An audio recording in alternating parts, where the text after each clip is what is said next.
Hello and welcome to Life Beyond the Numbers, the podcast for people who are curious about how to have a more fulfilling work life. We live in a world largely driven by numbers, logic and reason. But how we feel at work and about our work impacts us, our organisations and society.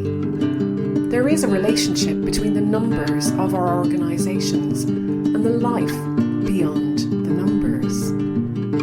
I'm Susan Michelon, your host. I've lived and worked in many countries. I've met people who love what they do and people who don't, people who bring their full selves to work and people who won't. But one thing that I've learned that is common to us all is that we are all unique and have unique experiences. And it's helpful to know that there are others who think like we do, or have had struggles too, or have gone where we want to go, or can show us things we didn't know. So join me and my guests as we place a lens on the human side of work life by sharing insights, stories and strategies to inspire you to let your uniqueness shine through. Today I am absolutely delighted to be joined by Alison Smith. Alison, you're so welcome to Life Beyond the Numbers. Oh, thank you for having me. Delighted to be here. Great. And Alison, you wear all these different hats: facilitator, poet, coach, trainer, author, podcaster, and so on. And then you work in unusual places like nature and parks and museums, offices, maybe not so unusual, and virtually.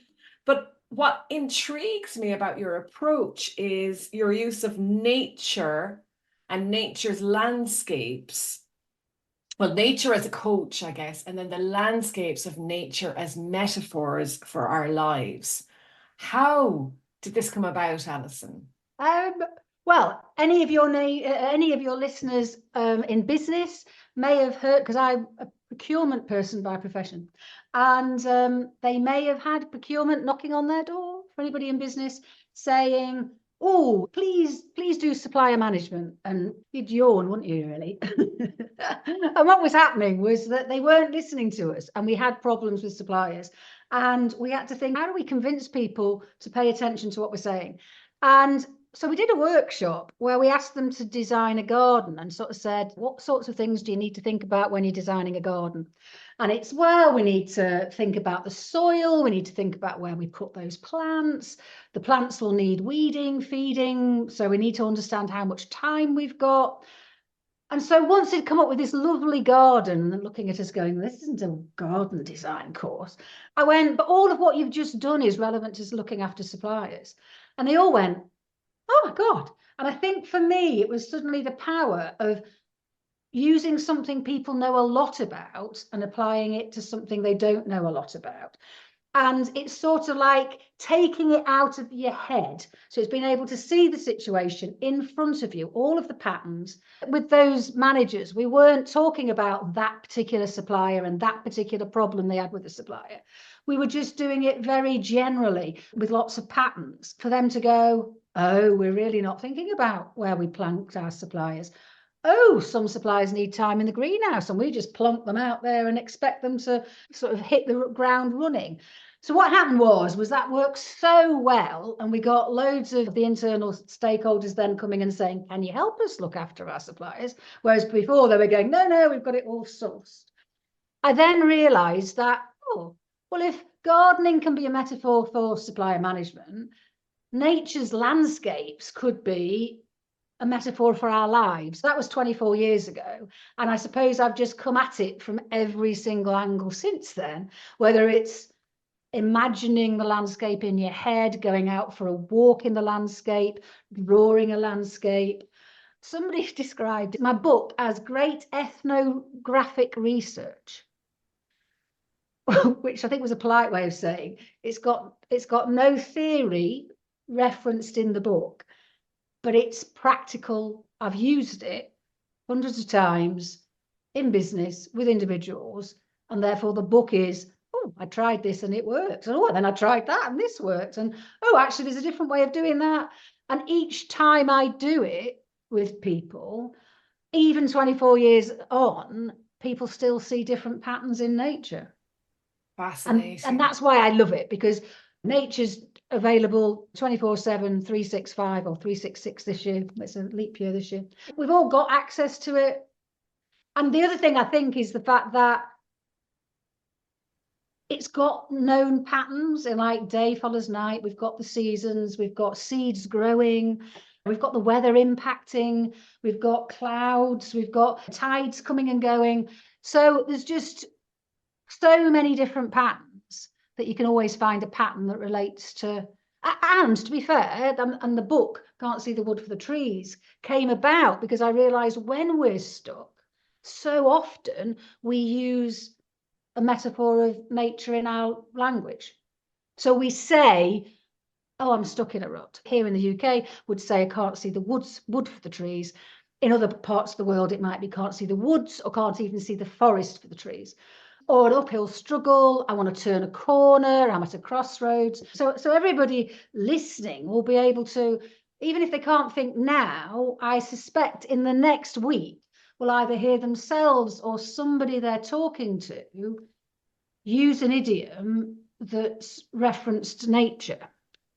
Absolutely, Alison. And I guess we have our preferred part of nature as well, because for me, I'll be at sea. Ah, lovely. Or I'll be in over my head. Oh, lovely. Yeah. Because I grew up beside the sea. Lovely. And the sea is a huge part of what I think and what I see. And it's that noticing, though, Alison, isn't it? What you've just said, that we may not notice our use of these phrases. No, we don't. Now, I'm so attuned to it, then people would use it and then I'll go, oh, let's stop. You've just used that metaphor. Can we use it? Because what I then do is if you were out of your depth, then I'd ask you to be. I suppose the reason I also use metaphor is that we're not getting clouded and muddled up with the content of the story. So what I'd be asking anybody to do is say, I can sound quite rude because I can go, I don't want to know the story, which on Friday, walking along with a few other people, that was great. They loved the fact that they didn't have to share the story, the information, but they could get insight with other people around who weren't then finding out what this particular situation was about. I always say we're sending logic. We're sending the story on a coffee break whilst we look at the patterns. And so if you were out of your depth, I'd be saying, okay, so we're going to send the situation that you're feeling out of your depth about on a coffee break when we don't want to know about that. You've said out of your depth. So is it the fact you need to get in of your depth? Do you need to get out of the sea? Is it about floating? And so I'd be asking you and inviting you to think either different ways of describing the situation that is the outcome you'd like. So is it plain sailing, etc.? Yeah, not treading water, obviously, but yes. Not well. One of my podcast episodes is me in the sea here near Edinburgh, treading water in order to share the insight about what you do if you were treading water, and you can do it safely. If you felt you're out of your depth, then I might invite you, and again, it is a safety thing, to go and replicate that, or at least draw it. Okay, so draw out of your depth. Is there loads of sea above you, or is there just an inch or so? If you were on your tippy toes, could you put your head above the water? And that's why I love it, because you could go off in different directions. If you were out of your depth, but you had a snorkel on, would that be okay? Or what about the tanks, what they're called? The diving tank. Yeah. If you were scuba diving and you were out of your depth, I don't know. Actually, that's even deeper, isn't it? Or perhaps with these nice, because there's lots of TV programs I've seen recently about the big divers, the ones that go down without. The free diving. Free diving, that's it. So it's like free diving, if you're out of your depth a meter, they wouldn't see it as such. So I think it's just exploring. And if I was talking to you, you'd be able to go, oh no, that's the direction of travel to go, Alison. some of what I've just said would make no sense whatsoever. I don't want to scuba dive, but oh yeah, that's interesting. And actually, sometimes it's just about imagining. If you imagine being out of your depth, what happens when you imagine the water changing temperature? Getting hotter.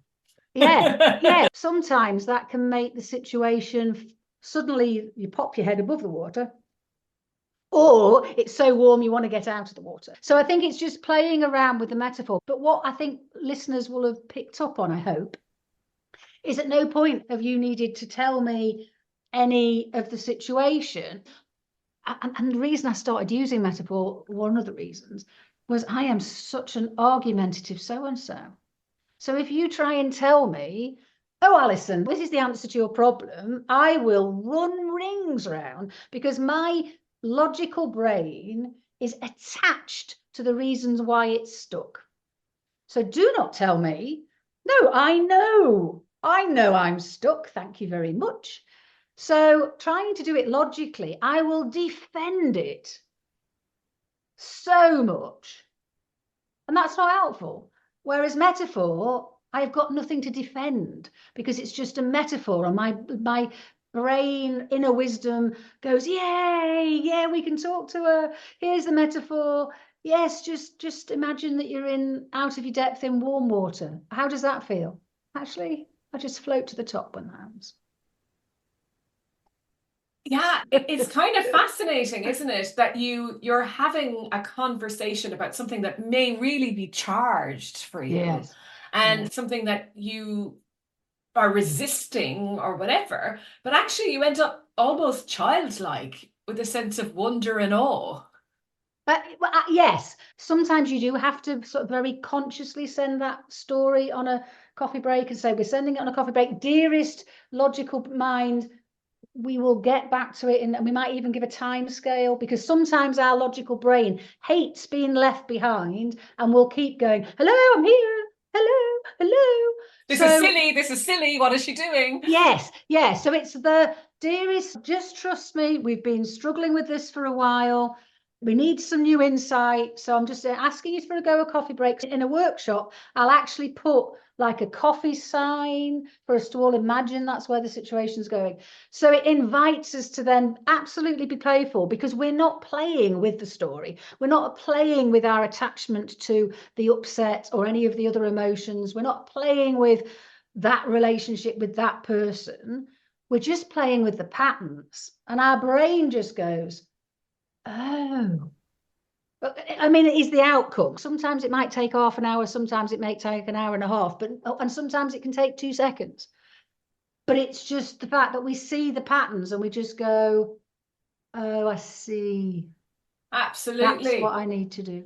And as you're talking there, I'm remembering I was in the Isle of Bute, beautiful Bute, a couple of years ago. There was a group of us and we did an exercise like this to come up with a metaphor for where we were in our lives at this point in time. And then everybody took a turn to say what theirs was. And mine was, at the time, I'm walking on the beach without swimming in the sea. And that just made so much sense to me for where my life was and things that I wasn't doing. And everyone had one that was just spectacular, nature related. And yeah, suddenly life feels a bit different. Yeah. I also say it's about allowing our inner wisdom, that so much we're sort of stuck in the logic, we're stuck in our mind, and there is an inner knowing, there is an inner wisdom, whatever we call that. Some would say that that's the part of us that does talk in metaphors anyway. So we're opening up the dialogue with that part of us that doesn't have words, but enables us to go, I'm walking along a path, I look one way and it's just brambles and no paths and horrible, and I look the other way and there's openness, and you suddenly realize, oh, I'm looking at the brambles all the time. And if all I have to do is turn around and all the paths that I need are not in the direction I'm looking, I just need to change direction. And that's so freeing when you get that insight. I mean, that so often comes up. And on the podcast, what I did for the first series was sort of sit at my desk and do it a bit from historically, this is what's happened. And I got a bit bored. So the second and third series is me going out and embodying uphill struggle, can't see the wood for the trees. But every episode, there's me getting excited at some point about that. Oh my God, I didn't know that. No. Oh my God, isn't that obvious? I'd never realized that. And that is what happens. We see something. Because we're not just going for a walk. Our brain is already, or our mind or our inner wisdom has already said, oh, wow, you're going to notice this. Here's a new acorn. And right next to it, because it's last year's acorn that's still not gone in the ground, but then right next to it is a little sapling of an oak tree. And then right next to it's a big oak tree. And somebody might get something from that. And somebody else might get something from the path. It's amazing. If you think of our workplaces, we're, you know, almost tied to our desks and our computers, and our words that have to be professional or technical or whatever phrase you want, whereas actually the freedom that comes from allowing the mind to wander a little bit and allowing that breakthrough to have the space to come through can actually move mountains, so to speak. Yeah. Well, and you might not be able to move the mountains out there, but you can if you're drawing them. Yeah. So like a vision and setting day with a team, because their head office was sort of in the middle of nowhere. And they all went off in different directions. And one team came back and said, oh, we went to the graveyard. And you're thinking, oh my God, I wonder where this is going. And they said, well, somebody was proud enough to put their profession on their gravestone. And we would like that. We would like to be proud of our profession. And it sort of took them into a different place than they had been. The other team went down this country road and it was going to be a dead end. There was grass growing in the middle of the lane. And so somebody turned to somebody and said, oh, we're coming to a dead end. We're in a rut. And they all nodded. And I think that for them, when they came back and told the story, everybody went, yeah, that's how our team within the organisation is feeling. But what then happened, and I wish I'd got somebody to take a picture at the time, is that they spied a hole in the hedge. And so somebody said, well, if we continue the way we're doing, it's a dead end. So we need to go through this hedge. So they're there in their suits, because I hadn't warned them they were going outside. So they pushed through the hole in the hedge, and then they went up the hill, and then they got to the top of the hill, and then they could just see for miles and miles. And it was as if they went from feeling like the organisation was stuck in a rut, we're headed for a dead end, to being able to see for miles. So when they came back with that mindset, and then you got another team adding to it saying, oh, well, we want to be proud of what we do. Between them, they were then able to come up with sort of a more motivating vision for where they were taking the team than previously, because they just had time to allow nature to coach them, really, rather than just do it all in their heads and go, what did we say last time? Yeah, that's what we want. Yeah, or sit in a meeting room without windows and just get upset and frustrated. And that. Yeah, that. And we hear it so much about how people have their best ideas in the shower or out on a walk, and yet we resist that as a tool, effectively, a free tool. But where's the disconnect, Alison, do you think? I think where my head's gone, I don't know whether it's the reason you asked the question, but where my head's gone is, what I talk a lot about is that we leave our humanity at the door of the office. And we sort of put on the stereotype of what we think. So it's like somehow we've been told that when we go to business, I've got a set of cards with words on, sometimes get people to pick the cards at the beginning of the session. How is the word on the card going to be useful for you today? And somebody turned around and they'd pick the card, and there was one card that got world peace. And I always wondered whether to leave it in. Anyway, decided I was never going to take it out. But one person pulled kindness. And they said, oh, I didn't know I could bring kindness with me. Whoa. And yeah, I think it's not to underestimate what we think we can't bring into the office with us. Wow. And I do think that sometimes I'm there to go, I don't care what you've told me I can't do. Procurement, purchasing, professional, so I have done technical procurement sessions. But I was doing a 3-day workshop with people, and there was a few sessions where I thought, you know what, I can do this outside on that green patch out there. I'd brought a little A5 whiteboards so that they could scribble notes on it, because writing outside is a bit more difficult. So you have to think ahead of time. But we went and did a 4-box model on the grass with everybody nicely sitting outside. Sometimes I'll say things in a workshop and people go, oh, I can't do that with a group. And I'll go, well, that's only a belief away from being able to do it with a group. Who says you can't do it? If you doubt it, I absolutely know that my conviction about being able to do it means that I get away with doing it and people are quite happy. Another colleague of mine, with one of the consultants I work with, can't do it.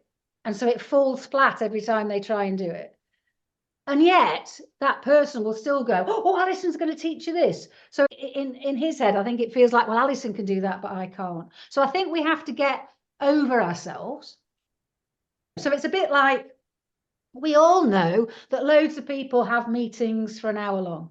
How would it be if we started setting meetings up from 10 past the hour to 10 to the hour to give people time for breaks or whatever? Now, that's absolutely sensible. I can't think of one person listening to on this podcast that wouldn't be nodding and going, isn't that a good idea? But the problem is that we then talk ourselves out of doing it. Oh, well, people think it's strange. How do I communicate that? Well, put it in the meeting invite. NB starts 10 minutes after the hour. And then say, the reason I'm doing it is because most of us end up getting into meetings from the hour to the hour. We've just had this conversation. I've done that today for this. So I think it's just about giving ourselves permission to go, well, what would kindness look like today? On workshops, I'll go, let's have a conversation about what problem solving tools do you use? Oh, God. Because more often than not, it's Post-it notes. And it's that whole, just because the Post-it notes are coloured doesn't mean it's really accessing a really different part of your brain. I mean, you could use the colours to denote certain things, which at least takes it in a different direction. But most of the time it doesn't. And you were saying, it's that grey meeting room. If we associate grey meeting rooms with awkward conversations, getting uncomfortable, then why are we going into a room that's anchored with all of that unhelpful thinking? One of the things that I start meetings off, but I've been challenged recently with it, is saying, what mindset do you need to be in to get the most out of this session? I do it, but I've been told by the one group I'm working with at the moment, because they've heard me do it so many times, but I can't do that with a group. They'd think it was strange. I'd go, but it's neuroscience. You mean, yes, I have to position it every time to remind you that if you've just had an argument with somebody, you've had a boring meeting, I don't want you to bring your boring meeting mindset into this meeting. But your brain needs some assistance. Your brain needs it vocalized or written to say, oh, yes, I need to be open. I need to be honest today. I need to listen. Oh, last time I came to the meeting, I didn't listen very well, and I need to be listening today. But the brain hears the words. Neuroscience have come up with the statement and said, say, articulate it, and your brain will give it you, but it won't. It will still be running the default from where you were in the last meeting. You said you'd been for a walk before this call. That was partly your getting into the right mindset. Sometimes it's just about us articulating and going, yeah, I need to be excited, or I need to be concise, or whatever the mindset is that will be useful. Although what I then asked the group was, what mindset do you need to take off? Ooh.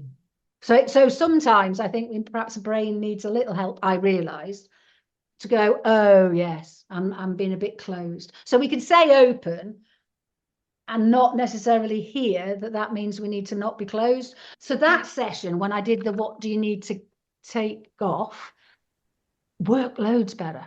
So it's like, oh, that's interesting. That's a different way of, what mindset have you turned up in that needs, and in that instance, I didn't ask them to articulate it to me because I thought that was unfair. So I'm quite happy to ask them, tell me what mindset do you need to be in to get the most of it. I said, but what I'd like you to do is to write down what mindset you need to be leaving behind. So you don't need to tell me. I think just the fact, again, it's back to what we were talking about earlier, the noticing and the wording that person will use helps them to kind of have that, I get it. Yeah. And I wonder when people say, well, I can't ask a group to do that. It's because it's breaking from conformity and that fitting in that we've all been conditioned towards. And it's also about just taking a risk, isn't it? Yeah.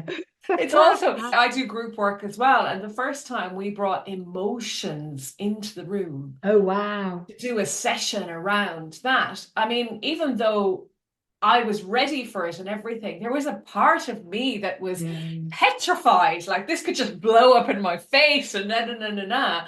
And it was incredible, the session. It was absolutely incredible. And then that gives you that feedback to keep doing it. Now, every session's going to be different, but there's also something about all of us stretching ourselves every time.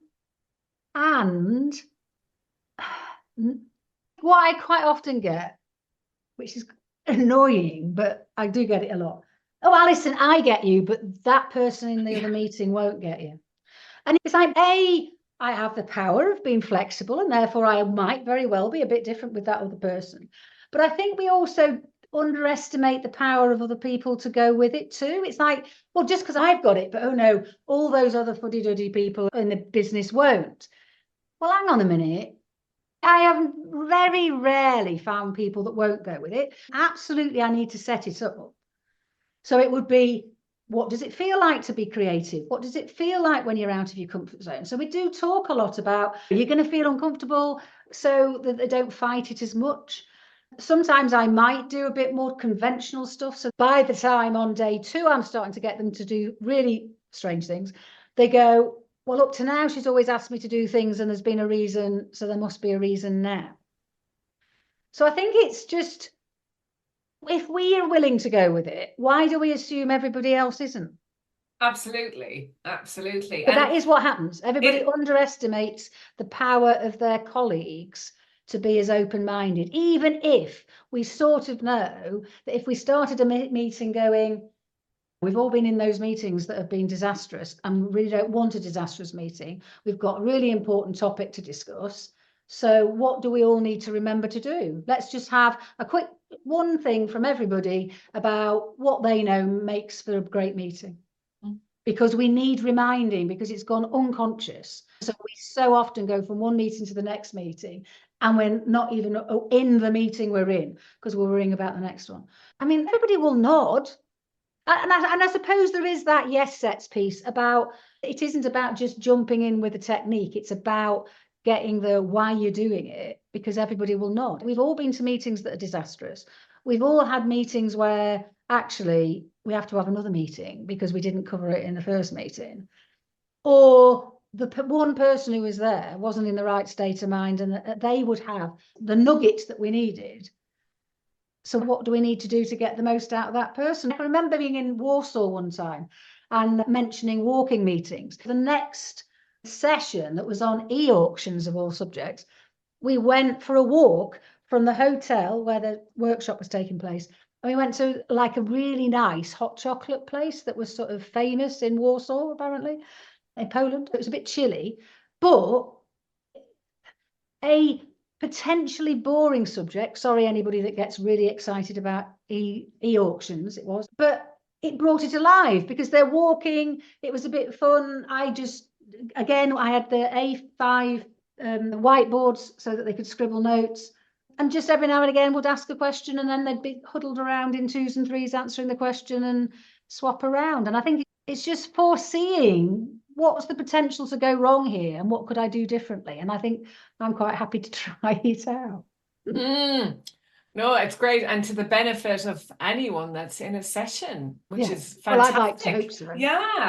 Yeah, and even if not there and then, someday, I think, because we always remember. yeah, absolutely. It's that whole, yeah. I think in one of the workshops at the moment, somebody said to me something about, would I have to do this at every session? I said, well, hang on a minute. I'm doing it because this is a training session, and therefore I want you to be aware of your mindset at the beginning of every session. So if all this does is mean that before you go into a meeting, you're thinking, what mindset do I need to be in? Then that's great. If you then go the next step and actually invite other people at the meeting to engage with that, that's great. But I'm not doing it with that intention, really. I'm doing it to get you thinking about, every one of those sessions that I turned up for with Alison, I wasn't originally in the mindset I needed to be to get the most from it.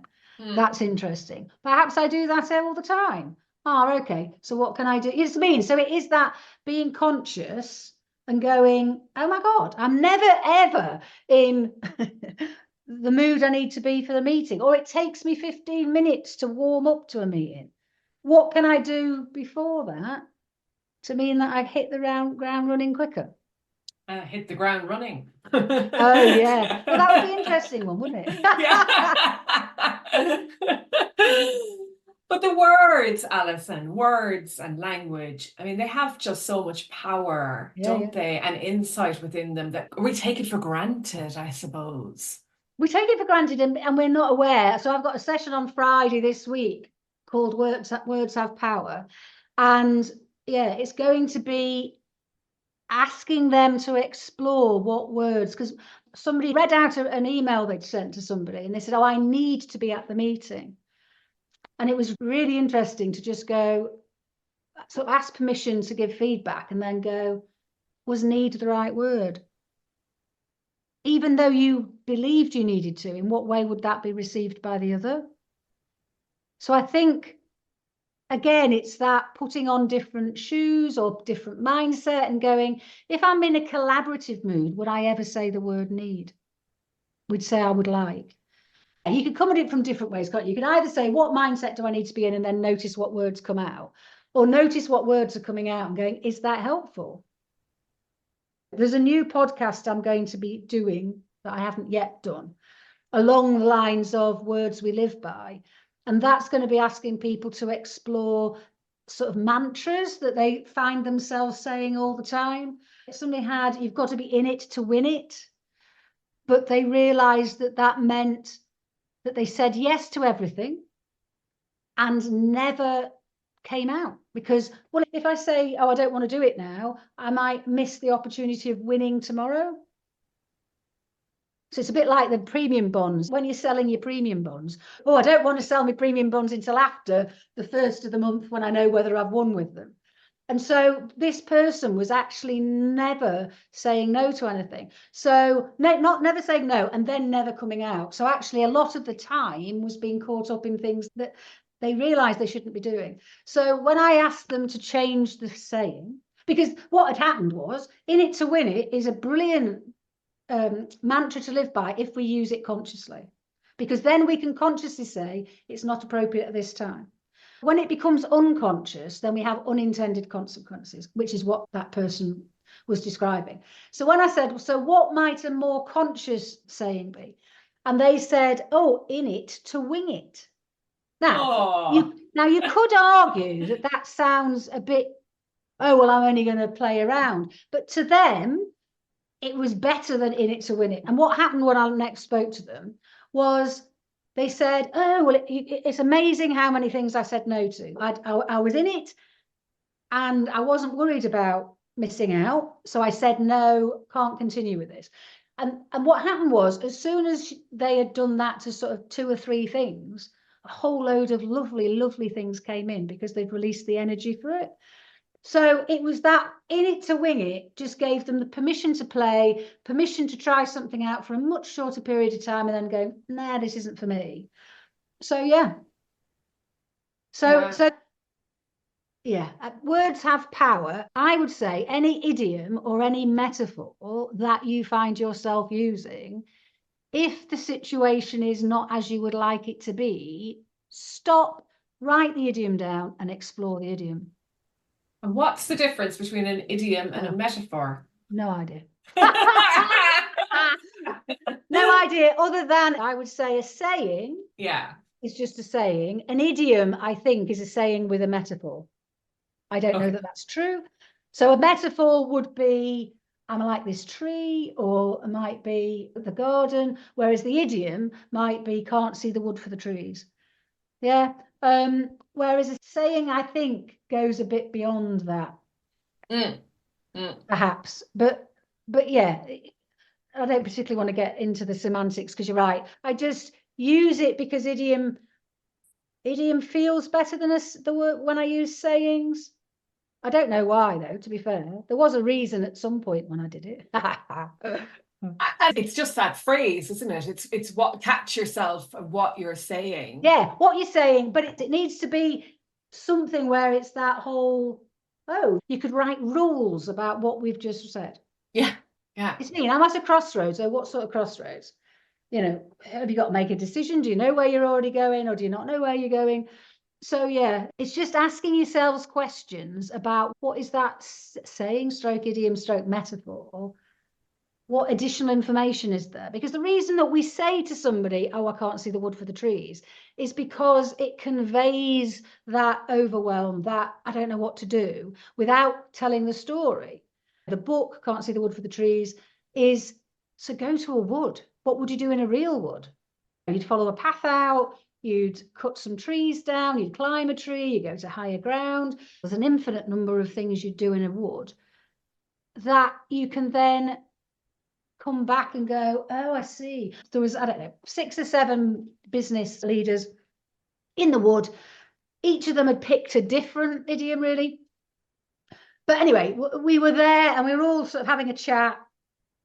And we obviously looked lost because when a National Trust person walked past with a map, they said, oh, are you lost? Do you need a map?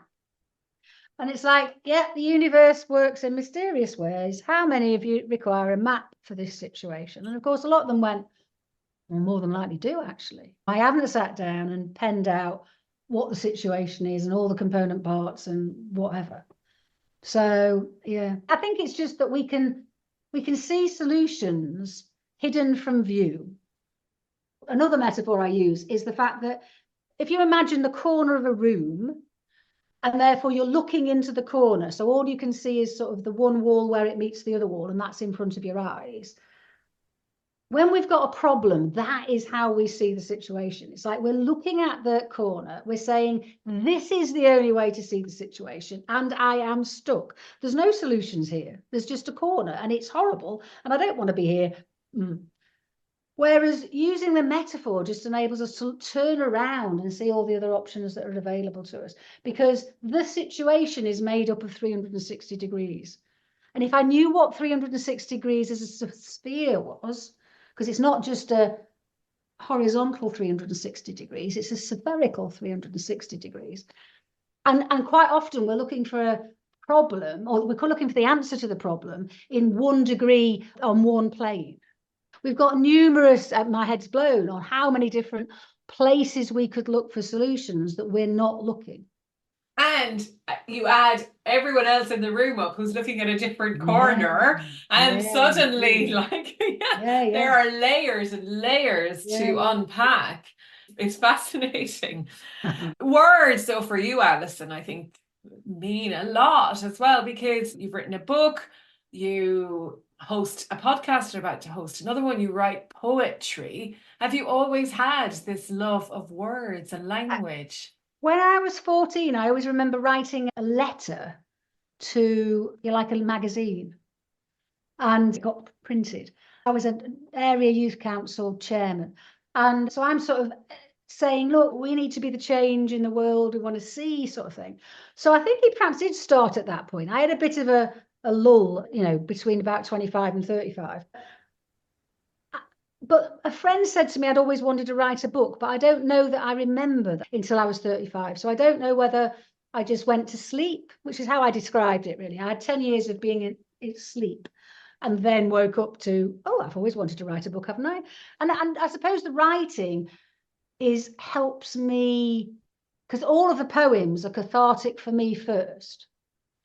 So they're just my way of, again, going back to my logical brain. My logical brain will run rings around me. My logical brain will tell me I'm stuck, and of course I'm stuck and there are no solutions. So the poetry is just, again, in the same way as the metaphors, it's just coming from a different place. So it's just allowing the words through, and then it's released. But the thing is they're then released. I mean, I've read my poems to people and they've cried and I haven't. And they go, well, you're just reading it now. And I went, well, yeah, because the cathartic part for me was when I wrote it. I did the tears there. And now they're words on a page that other people relate to. And that being asleep those 10 years, I think many of us are unfortunate enough in a way to go through that. Was there something that woke you up, Alison? Oh, yes. Husband left the marriage. Yeah. Husband left the marriage, which is my articulation, because most people say my husband left me. He didn't leave me, did he? He left the marriage. Yeah. And it's like, oh my God, I wasn't thinking. It's like, oh, what is love? Like, I mean, literally, I had walk into the marriage and didn't think. I mean, now I overthink. And so how on earth I could ever have been that person that didn't think, I don't know. And out of that came this gift of creativity as well, that is somehow lost. Yes, I think the creativity, I can always remember at school, like being in charge of this group of dancers to choreography this dance for a school event. And I mean, I just loved it. I don't know. I mean, I did turn up for all the sports, but even today, that wanting to express through dance, although I don't do it, I think I would like to go back there to actually allow my body to express, because that's even better than words.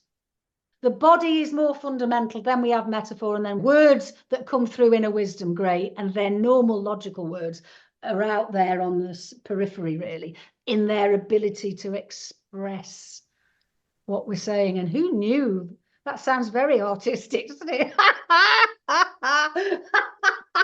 Beautiful. And what people can't see, because I don't show the video, is Alison's movement throughout this conversation has been phenomenal. Yeah. It's been a dance. You've danced with your body spherically in every other way. So that's quite amazing.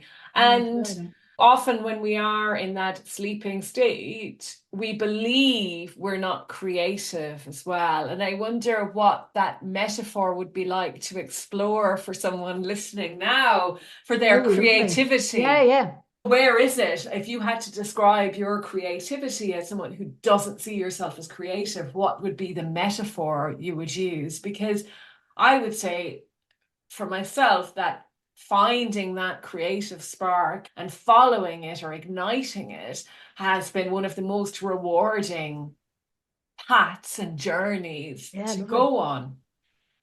So I think we all have a book in us, Alison. We all have poetry in us. We all have dance in us. We all have these things in us. What would you say to someone listening now that's on the fence about it? Well, when you're on the fence, you just need the fence to be uncomfortable. So, because otherwise you'll just sit there on the fence forever. So it's about making it as uncomfortable as possible. But to be fair, the difference for me about writing the book was, so long as I said, write the book, and that was the only action on the to-do list, it was far too big and nothing ever happened. So it was only once I went, oh, write the introduction, write the index, write this chapter, and I had to sort of do it into manageable chunks. And it was the first time where I really understood that, and subsequently, I realised that perhaps if I'd said, write inspirational book, I might have been more inspired, because writing book was a bit, right, just write that book, shall I? Whereas write inspirational book would have been better, but it did come down to, oh, okay, so what do I need to do first? Yeah. What's the first step? It's so simple, isn't it? And I used to go back to David White and his poem, Start Close In. Cool, I'll And have a look at that. Which yeah, one is because it? it's Say it again. start close in. Take the first step, not the second or third, but the first, the one you don't want to take, something like that. Yeah, And nice. every time I got stuck, that was where I went back and listened to that. And you just know then what you're supposed to do. And often it's the one you don't want to take. Oh, and the other thing is to hear him say it. Oh, yeah. Because oh my God. Yeah. What a voice. What a Yeah. voice. Yeah. I think listening to him gave me permission to repeat things, like in the poetry, because he'll say it and then he'll go back and read a line. And it's that whole, permission to express it how I express it. Yes, these are the words on the page, but if I'm talking to it, I might need to go back a line and say it again because it needs emphasis or whatever. Yeah, and he does that a lot, doesn't he? No, Sometimes he'll do it 3 or 4 times even in the one. Yeah, it's quite fascinating. So, Alison, if somebody would like to connect with you and know more, find out about your books and podcasts, what's the best way of doing that? There's lots of Alison Smiths around. So there is an alisonsmith.co with nothing after the .co, and you'll find all the information. Landscaping Your Life is the name of the podcast, is a byline in the book. So Can't See the Wood for the Trees, Landscaping Your Life. So you'd find it through that. And Landscaping Your Life on LinkedIn and Facebook and Instagram and TikTok even. So I think if you did the hashtag Landscaping Your Life, you'd find me. And you are looking for volunteers, I believe. Are you still looking for volunteers? Oh yes, volunteers to bring words you live by. So a mantra that you live by and that you're prepared to be recorded. I mean, obviously, depending on where we go, we could always cut things out or not air it. But the aim would be for you to express the saying and then, and explore how it may be unintentionally hindering your progress. Amazing. And that sounds like a lovely invitation to put out into the universe here now. So anyone that's interested in that, get in touch with Alison, because you never know where you might go. No. Brilliant. Alison, that's been so lovely to talk to you today. And we barely scratched the surface on some of the things. Yeah, cool. But it was a lovely conversation. Thank you for your time. No, thank you. I've had a lovely time. Thank you. Thank you so much for listening. I hope you've enjoyed the paths we traversed on today's episode. If something rang through for you, be sure to let me know. Or maybe you can share this with someone in your life who would benefit from listening too. And if you enjoy helping others, I'd be so grateful if you would leave a review, so that people who might also be curious about their own life beyond the numbers can discover this podcast too.